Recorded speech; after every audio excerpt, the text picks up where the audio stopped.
जेपीआईसी digital study में आपका स्वागत है। आज हम लोग अध्ययन करेंगे 10th SST में गांधी जी द्वारा चंपारण सत्याग्रह। चंपारण सत्याग्रह के संदर्भ में अध्ययन करेंगे कि किस तरह से गांधी जी ने प्रथम सत्याग्रह चंपारण के बिहार के चंपारण ज़िले में जो प्रारंभ किया था वो किस रूप में था, वहाँ पे किसानों की क्या समस्याएं थी, किस रूप में उनका शोषण किया जाता था, कैसे वो अफ्रीका से जब वापस लौटे तो वहाँ के किसानों को लगा कि हमें एक नेतृत्व प्रदान करने वाला व्यक्ति हमारी समस्याओं को, हमारी पीड़ा को कम कर सकता है। और इस तरह से गांधी जी को पा करके वहाँ के किसान, वहाँ के मजदूर को लगा कि हमें एक नई राह मिल जाएगी। अब गांधी जी जैसा नेतृत्व पा करके हमारी समस्याएं ख़त्म हो जाएंगी। तो इस तरह से गांधी जी दक्षिण अफ्रीका से वापस लौटे, उनके वहाँ के कार्यों के बारे में, वहाँ के संघर्षों के बारे में, चंपारण के जो वासी थे, जो चंपारण के जो किसान थे, उनके बारे में काफ़ी कुछ सुना था, जाना था, पहचाना था। और उन घटनाओं को जानते हुए, समझते हुए गांधी जी को नेतृत्व प्रदान करने के लिए आग्रह किया। उनको लगता था कि गांधी जी उनकी पीड़ा को कम कर देंगे, जो कि ब्रिटिश हुकूमत, ब्रिटिश सरकार या ब्रिटिश कंपनी उनका शोषण कर रही है, नील की खेती जबरन कराती थी, उसका कोई लाभ उन्हें नहीं प्राप्त होता था। तो इस तरह से वे घुट घुट कर जी रहे थे, अपनी आर्थिक स्थिति दयनीय थी उनकी, और इन स्थितियों में होते हुए भी अंदर अंदर संघर्ष कर रहे थे। ऐसे विषम परिस्थितियों में गांधी जी को पा कर के उन्हें लगा कि हमें इस जो भी समस्या हमारे पास है, जो शोषित हम बने हुए हैं अंग्रेज़ों के द्वारा, इस समस्या से हमें गांधी जी निजात दिलाएंगे। तो कहने का तात्पर्य था कि गांधी जी को पा करके चंपारण के जो किसान वर्ग था उनको लगता था कि हमें गांधी जी हमारी समस्याओं को, हमारी पीड़ा को समाप्त कर सकते हैं। यही एक ऐसे नेतृत्वकारी हैं जो हमें हमारी आंदोलन को, हमारी समस्याओं को निजात दिला सकते हैं। तो इस तरह से चंपारण सत्याग्रह इतिहास में बहुत ही प्रसिद्ध है, बोर्ड एग्जाम में भी आता है इस तरह से क्वेश्चन, चंपारण सत्याग्रह से आप क्या जानते हैं। डियर स्टूडेंट, इसके संदर्भ में हम लोग अध्ययन करेंगे। तो विषय वस्तु को स्टार्ट करते हैं। चंपारण बिहार में पड़ता है। वहाँ पे किसानों को जो कि नील की खेती जो है होती थी। अंग्रेज़ करते क्या थे, भारत में औद्योगिक कृषि कार्य कराते थे। औद्योगिक कृषि कार्य से क्या फ़ायदा था, गेहूँ, चावल आदि फसलें उगाने के बजाय अगर औद्योगिक फसलें उगाया जाएगा किसानों के माध्यम से, तो वे औद्योगिक फसलें, चाहे चाय हो, चाहे कहवा हो, चाहे नील हो, जो भी चीज़ें हैं, अगर उनको इंग्लैंड ले जाएंगे तो उनको महंगे दामों में बेचेंगे, अंतर्राष्ट्रीय बाज़ार में महंगे दामों में बेचा जाएगा और अधिक से अधिक लाभ कमाया जाएगा।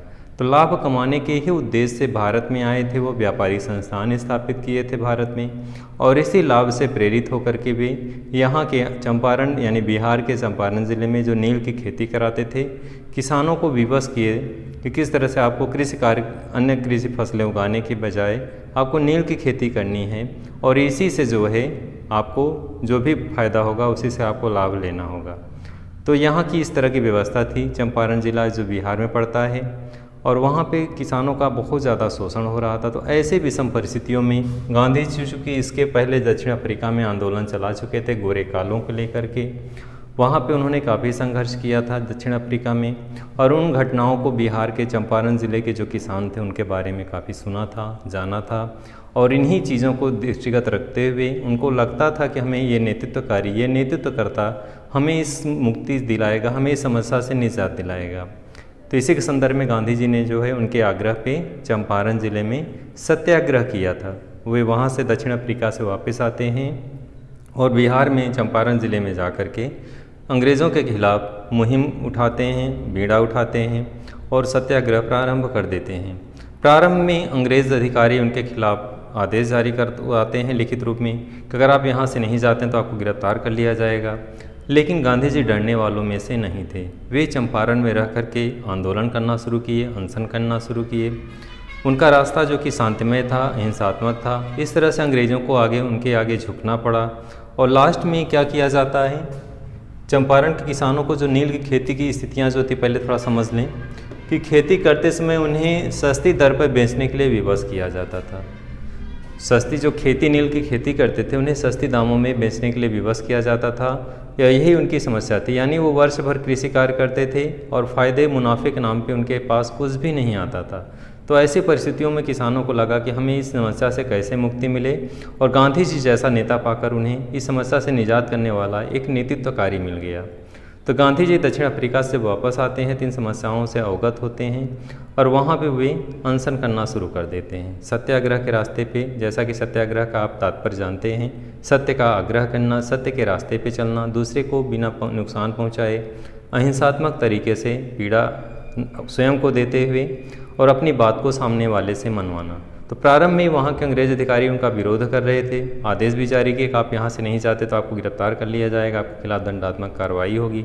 लेकिन गांधी जी को अपने रास्ते पे विश्वास था, पूर्ण अडिग थे वे, और उनको लगता था कि हम सत्याग्रह के रास्ते पे चलते हुए अपनी बातों को मनवा लेंगे, क्योंकि उनका रास्ता सत्य का था, अहिंसा का था। और ऐसी बातों में उनको वहाँ की जो ब्रिटिश सरकार थी उनको झुकना पड़ा। इन परिस्थितियों में उन्होंने फिर से आदेश जारी किया कि हम अपनी बातों को वापस लेते हैं और उन्होंने एक जांच समिति बैठाई।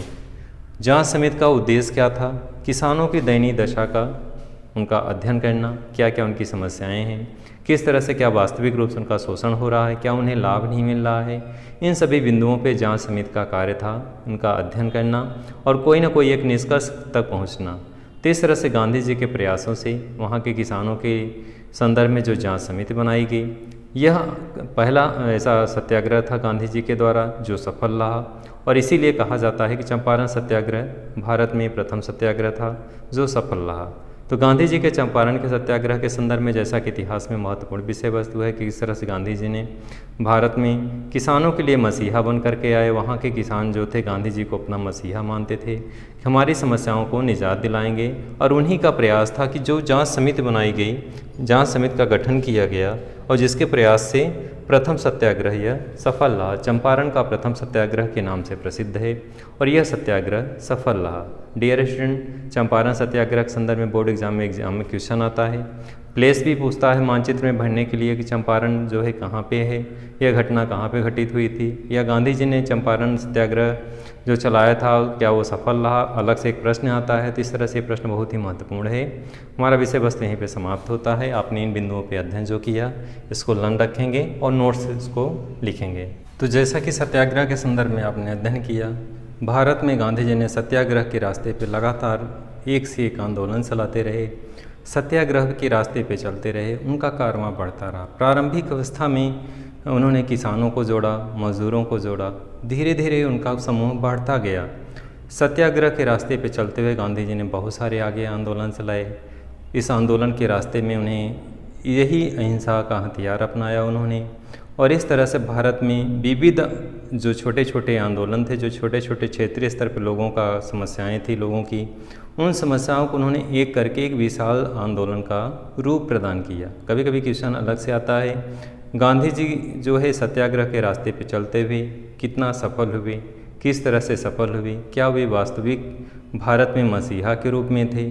तो इस तरह से उन्होंने सत्याग्रह के रास्ते पे चलते हुए, जैसे उन्होंने बिहार के चंपारण में सत्याग्रह चलाया, अहमदाबाद में चलाया, खेड़ा में चलाया, गुजरात में बहुत सारी इस तरह की समस्याएं थी, वहाँ पे जाके गांधी जी ने आंदोलन किया। नमक कानून तोड़ा आगे चल करके, भारत छोड़ो आंदोलन उन्होंने चलाया, असहयोग आंदोलन चलाया। किस तरह से उन्होंने इन सभी आंदोलनों के पीछे उनका सत्याग्रह का रास्ता था, सत्य पे अडिग रह करके अहिंसात्मक तरीके से भी आंदोलन चलाया और वो सफल रहे। उन्होंने विविध समस्याओं को, विविध आंदोलनकारियों को एक मंच पे लाया। कहते हैं गांधी जी ने भारत के आंदोलन को राष्ट्रीय आंदोलन का स्वरूप प्रदान किया। ये भी बात तर्कसंगत है कि जैसे किसानों की अपनी समस्याएं थीं, मजदूरों की अपनी समस्याएं थी, यहाँ के निवासियों की अपनी समस्याएं थी, जो कुटीर उद्योग से जो लोग जुड़े हुए थे उनकी अपनी समस्याएं थी, सब अलग अलग अपनी मांगों को लेकर लड़ रहे थे। गांधी जी ने एक नेतृत्व प्रदान किया और सबको एक मंच पे लाया। हमारा एक ही उद्देश्य होगा, भारत से अंग्रेज़ों को मुक्त करना, ब्रिटिश हुकूमत को यहाँ से भगाना। तो इस तरह से भारत में उन्होंने सत्याग्रह के रास्ते पे चलते हुए जब तक उन्होंने भारत में अंग्रेज़ों की व्यवस्था को समाप्त नहीं कर लिया, चैन से नहीं बैठे, एक से एक आंदोलन उन्होंने किया। क्रमबद्ध तरीके से आंदोलन के माध्यम से भारतीय जनता को एकजुट किया, लोगों में राष्ट्रीयता की भावना जगाई, हिंदू मुस्लिम एकता जो भंग हो रही थी समय समय पर उन्होंने एकजुटता का प्रयास किया और सत्याग्रह के रास्ते पे चलते हुए लोगों को एक सूत्र में जोड़ा। तो इस तरह से केवल एक ये पार्ट है कि यहाँ पे आपने चंपारण का सत्याग्रह के संदर्भ में क्वेश्चन है। इसी क्रम में बहुत सारे क्वेश्चन हैं जो पूरे आंदोलनों को एक रूप देंगे, और दीर्घ उत्तरी जो क्वेश्चन है कभी कभी मिक्स करके आता है या अलग अलग आता है, या एक ही क्वेश्चन आता है कि महात्मा गांधी जो है भारतीय आंदोलन में महात्मा गांधी का क्या योगदान था, इस रूप में भी क्वेश्चन आता है। तो आप क्रम से पूरा देंगे, जितने भी गांधी जी ने आंदोलन चलाया उन बिंदुओं पे प्रकाश डालेंगे कि किस तरह से गांधी जी ने अहिंसात्मक तरीके से भारत में लोगों की मांगों को, लोगों की समस्याओं को समझा और उन समस्याओं को ब्रिटिश सरकार के सम्मुख रखा। और जहाँ जहाँ पे ब्रिटिश सरकार कड़ाई का पालन किया, उनका दमन करना चाहती थी, लेकिन उनका रास्ता चूँकि अहिंसात्मक था, सत्याग्रह के रास्ते पे चलते थे, इसलिए अंग्रेज़ों को भारत में उनकी मांगों के आगे झुकना पड़ता था।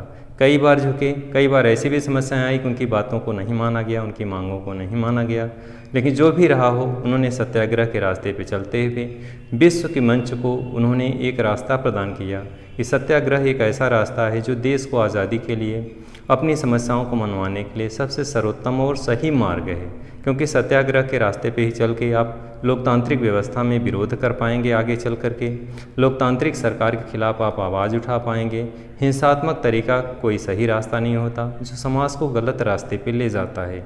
तो ऐसी स्थितियों में गांधी जी का जो रास्ता था, जो सत्याग्रह का मार्ग था, वो केवल देश में ही नहीं स्वीकार किया गया, विश्व मंच पे उसे स्वीकार किया गया कि एक ऐसा रास्ता जो लोकतांत्रिक व्यवस्था के रूप में है, एक ऐसा विरोध जो विश्व के सभी देशों को स्वीकार्य है, एक ऐसा रास्ता, एक ऐसा मार्ग, एक ऐसा सिद्धांत जो सभी देशों में स्वीकार्य है।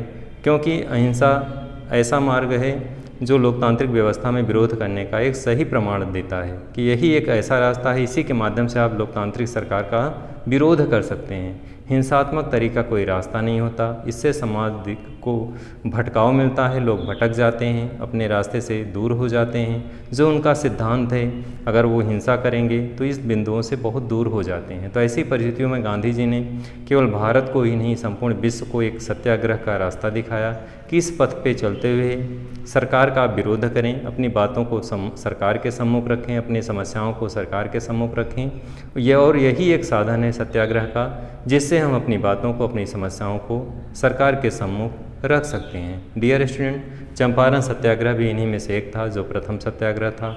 बहुत सफल सत्याग्रह हुआ और इसी के पश्चात जो है भारतीयों को लगने लगा कि अब हमें एक ऐसा मसीहा मिल गया है जो हमारी समस्याओं को निजात दिला देगा, हमारी समस्याओं को हमसे दूर कर देगा, चाहे वो मजदूर वर्ग हों, चाहे किसान वर्ग हों, चाहे कुटीर उद्योग के लोग जुड़े हुए हों।